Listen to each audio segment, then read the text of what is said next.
My divorce and everything surrounding it happened about 6 years ago, yet it still feels like a surreal film that replays in my mind every so often. Back then, I was clueless and thought life was perfect. My wife Olivia, our 2 young kids, and I were celebrating 8 years of marriage. Noah was 5, Ava was 4, and Olivia was 7 months pregnant with our third child. I was thrilled about expanding our family, imagining another little one joining the chaos. Earlier that year, Olivia had suddenly quit her role as a marketing director to dedicate herself fully to being a wife and mother. Until then, she had balanced work and family effortlessly, excelling in both. So her decision came as a shock, though at the time I didn't question it much. I was working as a biologist at a life sciences company, earning a solid income and loving my job. From my perspective, our marriage and family life were ideal. Then one day, everything changed. I was sorting through the mail when I found a letter addressed to my wife from a law firm. At first, I thought it was junk mail. Out of curiosity, I opened it and discovered it was from an attorney representing the wife of one of Olivia's former colleagues. She had filed for divorce, and in her petition, she named Olivia, even preparing to pursue an alienation of affection lawsuit. I had never even heard of that term before, and had to look it up. Reading that letter felt like my world had been shattered. Suddenly, Olivia's abrupt resignation from her job began to make sense. That evening, she returned from shopping with the kids. I stayed calm, we made dinner, and everything appeared normal. After the children went to bed, Olivia and I sat together on the sofa. I asked her to join me in the office, shut the door, and handed her the letter. She read it, burst into tears, dropped the paper, and clung to me, sobbing uncontrollably and begging for forgiveness. I asked her to explain, but she could barely speak, holding on to me tightly for what felt like an eternity, though it was closer to 15 minutes. Eventually, she began apologizing, admitting to a mistake she swore would never happen again. She pleaded for forgiveness, promising to dedicate herself to making things right. I asked for details, and she told me about her final business trip before resigning. A snowstorm had stranded her and a coworker in Boston overnight. After dinner and drinks, she invited him to her room to give him a copy of their presentation. According to her, he kissed her unexpectedly, and instead of stopping him, she kissed him back. They ended up spending the night together. She claimed they both regretted it immediately, agreed it would never happen again, and swore to keep it secret. She said the guilt consumed her, leading her to quit her job and commit fully to our family. But her confession also raised a terrifying question. Was the child she was carrying even mine? I told her I couldn't just forgive or forget, and insisted on a paternity test. She broke down, insisting the baby had to be mine, since she'd only been with her coworker once, and she and I had been together almost every night while trying for another child. Still, I told her I wouldn't accept responsibility until the test confirmed it. She eventually agreed, promising to do whatever it took to save our marriage. The next day, we met with both sets of parents, leaving the kids with them so they wouldn't hear. Our families were devastated. Olivia could barely speak through her tears, repeating how sorry she was. I made 2 things clear. First, what she had done felt like a betrayal of me and our children. Second, if the baby wasn't mine, she would move in with her parents immediately, and I would file for divorce. I also told them I was consulting an attorney, regardless of the outcome. On Monday, we sat together as she called her OB-GYN to request a prenatal paternity test. The doctor explained it was expensive and not usually covered by insurance, and suggested waiting until after birth for a cheaper option. But we insisted, and the order was placed. The earliest appointment was Friday. That entire week was tense. Olivia was constantly clinging to me, and our children even asked why she kept hugging me all the time. Midweek, her coworker's wife's attorneys called, requesting Olivia meet with them voluntarily about the affair, suggesting it could help her in their case. Olivia turned to me for guidance, but I told her it wasn't my issue, and advised her to get her own lawyer. She asked if she could use mine, but I explained they were already representing me. When she asked me to accompany her to meetings, I refused. She broke down again. Finally, Thursday came. We sat side by side at the computer, trembling as I opened the test results. Tears streamed down both our faces. As I scrolled to the outcome, the baby wasn't mine. Olivia collapsed onto the bed. Wailing, I grabbed my keys and left the house, needing space. Since the kids were with her parents, I didn't have to worry about them seeing the aftermath. About 15 minutes later, she called me, sobbing and begging me to return. I told her I needed time alone and would come back later. Then I phoned both sets of parents, my voice breaking as I shared the devastating truth. They were understandably upset and pressed me about my next steps. I explained that my plan was to ask Olivia to temporarily move back in with her parents. I couldn't allow our kids to get caught up in the conflict. From there, I would move forward with divorce proceedings and have my attorney file a legal challenge to presumed paternity under state law. My lawyer had already suggested this approach to prevent me from being automatically listed on the birth certificate. With the affair and the lies now confirmed, I told them there was no possible way I could stay in the marriage. I also asked them not to reach out to Olivia or discuss this with her if she contacted them until I had the chance to speak with her myself. They agreed. My next call was to my attorney, giving the go-ahead to proceed with both the divorce and the paternity challenge. Later that evening, around 9:30 p.m., about 6 hours after we received the results, I returned home. Olivia greeted me at the door, hugged me and cried. We sat on the sofa, and I explained that she would be moving in with her parents until after the baby's birth, that I would be filing for divorce and that the family home would be sold. She cried harder, begging me to reconsider, but I told her this was necessary for the children's sake, so they would not be exposed to tension between us. Then she said something that still troubles me today. I'll end the pregnancy, because I don't want this child if it means losing you. I held her hands, looked her in the eye, and told her clearly that the baby was innocent, an undeserving victim of choices made by adults. I reminded her that the child deserved a chance at life. She quickly reversed course, insisting she could never go through with ending the pregnancy, though she mentioned the possibility of adoption if it meant saving our marriage. I encouraged her to carefully consider speaking with the baby's biological father, reminding her that adoption can be a positive decision, but it might leave lifelong regrets and would not repair our relationship. She refused to contact him, saying she only cared about my opinion. Olivia told me she would have the baby, raise her, and never ask me to support or engage with the child unless I chose to. As difficult as this was to hear, I took some comfort in knowing the baby's future was at least secure. That night, we stayed in the same bed, though she cried most of the time. The following morning, she packed her bags while pleading to stay in the house. I explained firmly that moving out was necessary for the children. I also made it clear that I would not be present for the birth, nor would I act in a parental role for the baby. However, I promised that as she grew older, I would treat her kindly, since she would be part of my children's lives as their sibling.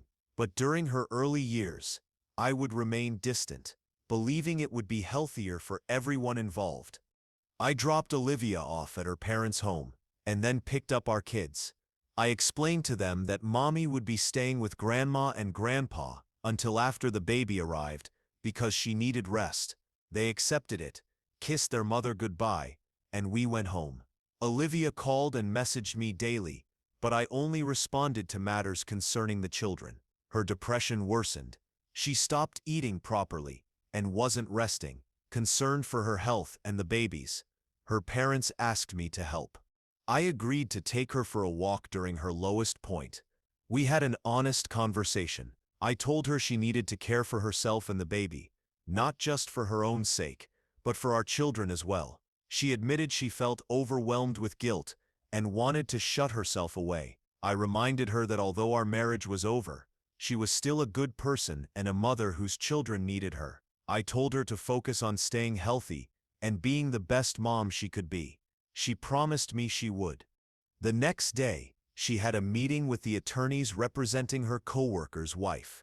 Her mother and her lawyer attended with her. Later, Olivia texted me that although the meeting was very difficult, she was relieved it happened.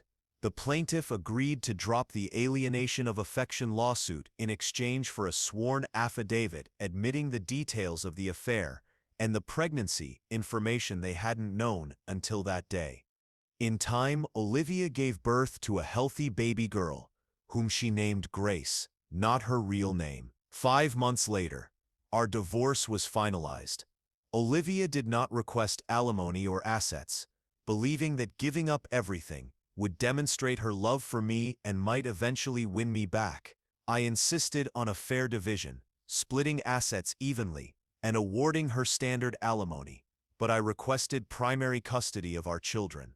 With over 60% of the time, she agreed on the condition that I not relocate more than 35 miles from our city. That was acceptable to me, as I had no plans to move. Adjusting the children to this arrangement was relatively smooth, but there was one challenge.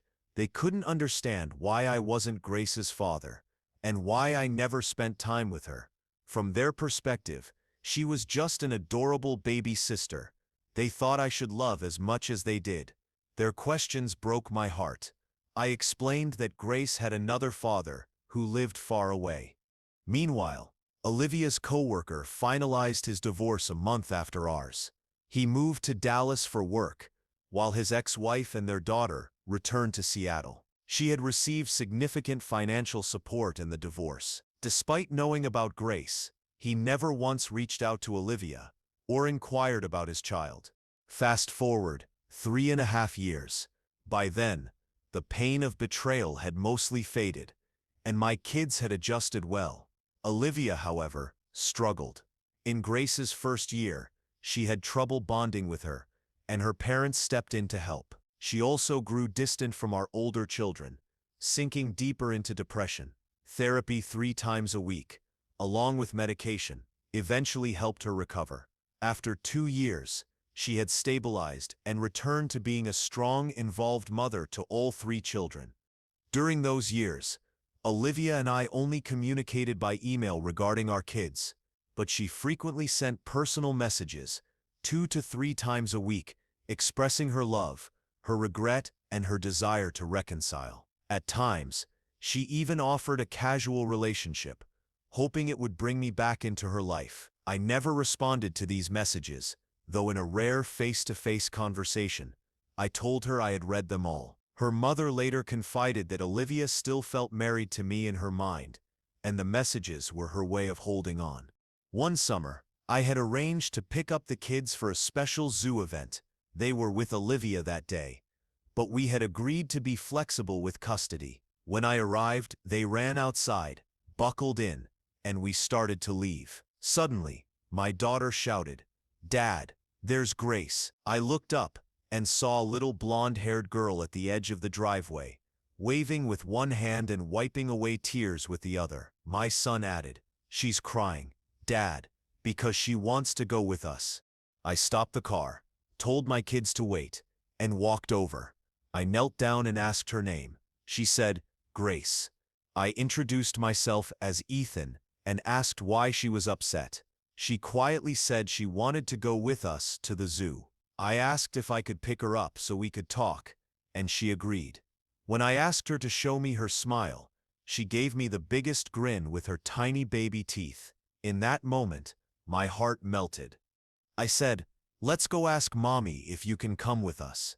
Up to that point, I had only seen Grace in a few photos, usually in the arms of my kids shortly after she was born. Since the divorce, I had only spoken briefly with Olivia a handful of times. I knocked on the door, heard footsteps, and called my ex-wife. When she answered, she gasped, "Oh my God, Grace, Ethan." Then she broke down crying. I told her, "Grace wants to go to the zoo with us, and I'd like to take her." Olivia hesitated and asked, "Are you sure?" Without hesitation, I confirmed. I turned to Grace and asked if she promised to be on her best behavior, and she nodded. Olivia considered changing her clothes, but I reassured her that Grace looked perfect as she was. She just needed comfortable shoes and a jacket. Olivia installed her car seat in my car, sat her down, and waved us off, still crying, though this time they were happy tears. As we pulled out, my son said, "Dad, this made Mom really happy." My daughter added, "Grace is a good girl. She won't be any trouble. I'll help watch her." My son followed with, "Dad, you're going to like her. She's really nice." I looked in the rearview mirror and told Grace, "I like you already." She gave me a big smile. We had an amazing day. What was supposed to be a quick 2-hour visit turned into nearly 5 hours at the zoo, followed by pizza for dinner. Grace was scared of the animals, so I carried her the whole time, which I didn't mind. By the end, she was so tired she fell asleep in my arms, and then continued sleeping all the way home in her car seat.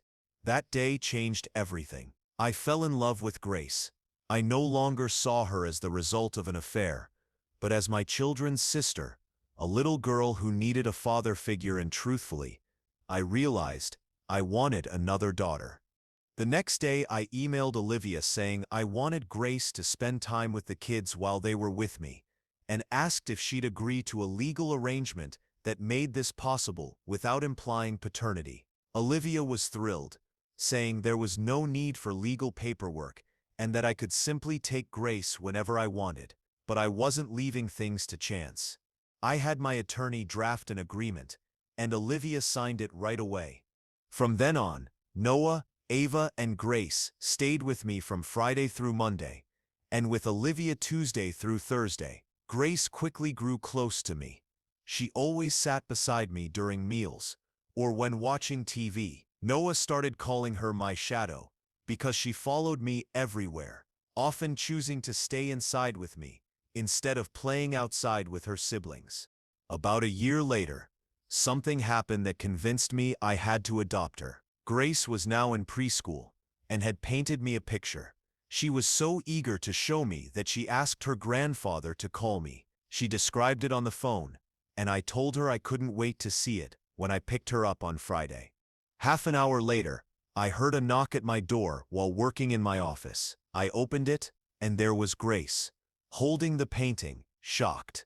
I asked how she got there. She proudly explained she walked nearly 3/4 of a mile, and even crossed a busy 6-lane road by herself. I was overwhelmed. I hugged her tightly, then immediately called my ex-father-in-law. He was horrified, as he and my ex-mother-in-law had been outside gardening and hadn't noticed Grace slip away. Olivia was grocery shopping at the time. I kept Grace with me for a while, then took her to a framing shop to mount her picture. She was thrilled when I told her it would hang on my dining room wall. Afterward, we had dinner at her favorite restaurant. During the meal, I gently explained she should never wander off again, and that she must always let her mom or grandparents know where she is, and that if she wanted to visit me, we could make it happen safely. She promised. That evening, after bringing her home, I asked Olivia to step outside with me. We drove to a nearby park and sat at our old favorite bench. There, I told her I wanted to pursue adopting Grace. Olivia was overjoyed. She hugged me and said she had prayed for this outcome. The next day, I met with my attorney to start the process. Since Grace's biological father had shown no involvement, state law considered her abandoned after 12 months of no contact. A year later, at age 6, Grace legally became my daughter. That was 10 years ago, and adopting her remains one of the best choices I've ever made. Today, I have 3 wonderful kids, and I love them all equally, something I once thought would be impossible. Now I'm remarried to an amazing woman, and we're expecting our first child together in just 4 months. That will make 4 children for me. And since I always dreamed of 5, I feel I'm getting close. At 52 though, time isn't on my side. As for Olivia, she and I maintain a friendly relationship. Noah and Ava, are now in college, and Grace is 16. For years, Olivia hoped I'd come back to her, especially after I adopted Grace. And I'll admit, I thought about it more than once. But in the end, I could never move past what she did to me and our family. Olivia has remained single since our divorce. She works at a museum and lives modestly. She often tells people she has no interest in marrying again because, in her words, she once had the best husband and no one else could compare. While flattering, I genuinely hope she finds happiness with someone else. She is a good woman, despite the serious mistakes she made. I myself never dated until 6 years ago, when I met my now wife. Before committing, I sat down with Olivia and had an emotional conversation, letting her know I was moving forward. She understood and gave me her blessing. Even now, I sometimes reflect on how one decision altered so many lives. Mine, my children's, Olivia's, and even her co-workers' family. It's a reminder that choices have consequences that extend far beyond ourselves. But at the same time, I remind myself that you can't change the past. All things considered, life turned out well for everyone. That's my story. Thanks for watching. Don't forget to like, comment, and subscribe.